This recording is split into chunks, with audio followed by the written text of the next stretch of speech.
Back सुप्रभात news Chhattisgarh. आइए जानते हैं छत्तीसगढ़ की 25 फटाफट बड़ी खबरों को।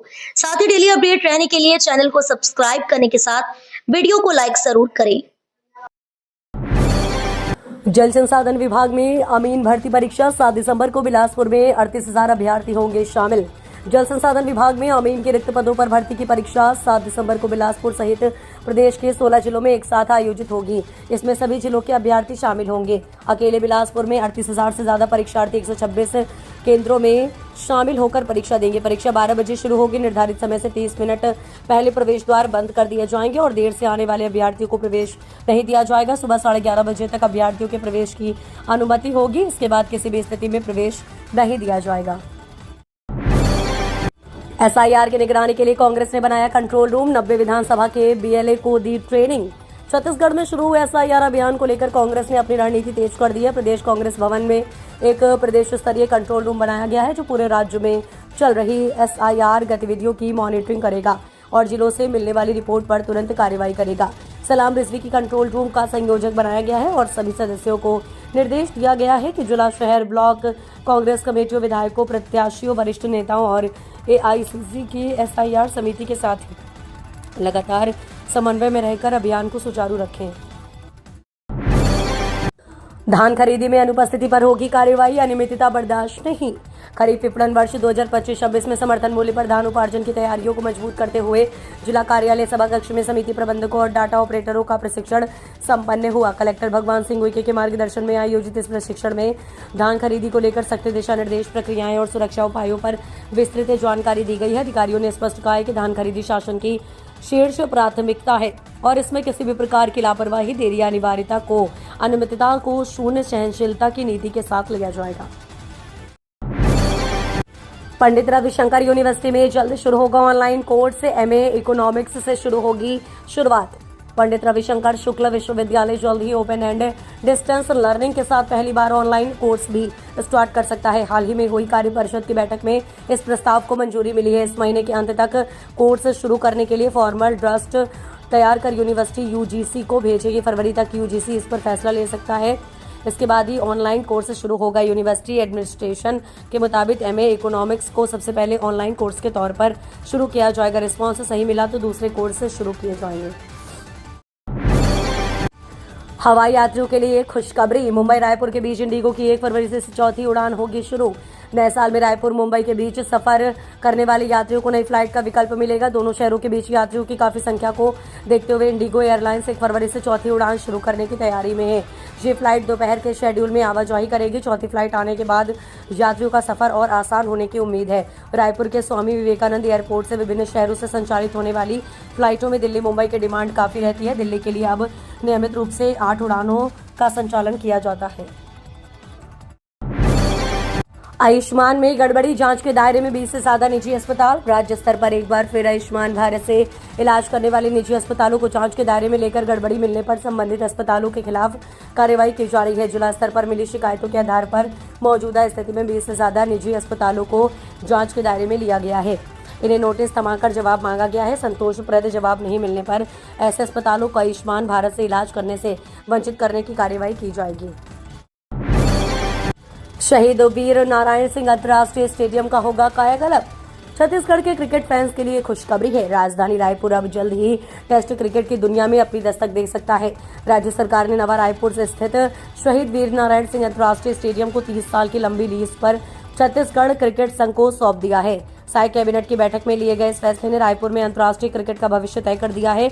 T20 मैचों की सफल मेजबानी के बाद अब रायपुर का ये खूबसूरत स्टेडियम टेस्ट क्रिकेट के लिए तैयार हो रहा है। इस मैदान पर भारत बनाम दक्षिण अफ्रीका का वनडे मुकाबला खेला जाएगा। अवैध शराब, मवेशी तस्कर और जुए पर पुलिस की एक साथ कार्रवाई, मचा हड़कंप। छत्तीसगढ़ के रायपुर जिले की पुलिस ने बड़ी कार्रवाई की है। एक साथ जुए, अवैध शराब और मवेशी तस्करों के आरोपियों को पकड़ा है।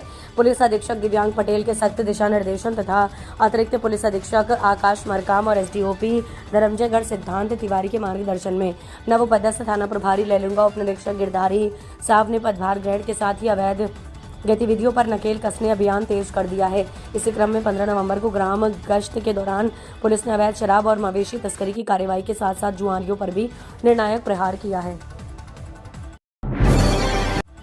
रायपुर में पुलिस कमिश्नरी सिस्टम पर फैसला जल्द। छत्तीसगढ़ की राजधानी रायपुर में लंबे समय से चर्चा में चल रही पुलिस कमिश्नर कार्यप्रणाली अब हकीकत बनने की ओर है। सरकार ने PHQ की रिपोर्ट प्राप्त कर ली है और जल्द ही यह तय होगा कि रायपुर का पहला पुलिस कमिश्नर ADG रैंक का होगा जो IG रैंक का। पुलिस मुख्यालय की कमेटी ने अपनी रिपोर्ट गृह विभाग को भेज दी है। पुलिस मुख्यालय की कमेटी ने अपनी रिपोर्ट गृह विभाग को भेज दी और जनवरी 2026 से कमिश्नरी लागू होने की संभावना है।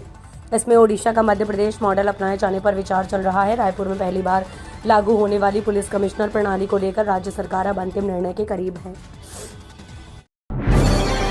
कांग्रेस ने किया कर्मचारियों पर एस्मा लगाए जाने का विरोध। छत्तीसगढ़ में सहकारी समितियों के हड़ताली कर्मचारियों पर सरकार द्वारा एस्मा लगाए जाने का कांग्रेस ने विरोध किया है। कांग्रेस का कहना है कि कर्मचारी लंबे समय से अपनी मांगों को लेकर आंदोलन कर रहे हैं, लेकिन उनकी आवाज सुनने के बजाय सरकार ने सीधे एस्मा लागू कर दिया, जो पूरी तरह गलत है। आपको बता दें, कांग्रेस का आरोप है कि कर्मचारियों की समस्याओं को समझने के बजाय सरकार तानाशाही रवैया अपना रही है। जिससे PCC चीफ दीपक बैज ने कहा कि पिछले साल की तरह इस बार भी हमारे नेता धान खरीदी केंद्रों का निरीक्षण करेंगे। IGKV की फाइटो सैनिटरी लैब को भारत सरकार से मिली मान्यता, कीटनाशक अवशेष की जांच में मददगार। इंदिरा गांधी कृषि विश्वविद्यालय को एक और बड़ी उपलब्धि मिली है। विश्वविद्यालय की फाइटो सैनिटरी लैब को भारत सरकार के कृषि एवं किसान कल्याण मंत्रालय की ओर से राष्ट्रीय कीटनाशक अवशेष निगरानी योजना के तहत अखिल भारतीय समन्वित अनुसंधान केंद्र के रूप में मान्यता दी गई है। इस उपलब्धि के साथ राष्ट्रीय निगरानी प्रोग्राम में शामिल होने वाला IGKV का लैब छत्तीसगढ़ का एकमात्र और देश का 36वां लैब बन गया है।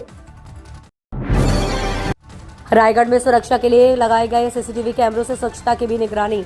रायगढ़ शहर के मुख्य मार्गों और चौक चौराहों पर लगे सरकारी और निजी CCTV कैमरे अब केवल सुरक्षा ही नहीं बल्कि स्वच्छता की निगरानी भी कर रहे हैं। नगर निगम प्रशासन ने सड़क किनारे कचरा फेंकने वालों पर नियंत्रण पाने के लिए ये पहल की है। इसके तहत नगर निगम इन कैमरों के फुटेज के आधार पर कचरा फेंकने वाले व्यक्तियों की पहचान कर उन पर जुर्माना लगा रहा है। वनांचल रेंगाखार में किसानों की बदल जाएगी किस्मत, मिलेगा स्थायी सिंचाई का लाभ। कबीरधाम जिले के सुदूर वनांचल बैगा बाहुल्य ग्राम रेंगाखार में विकास के नए अध्याय जुड़ने जा रहे हैं।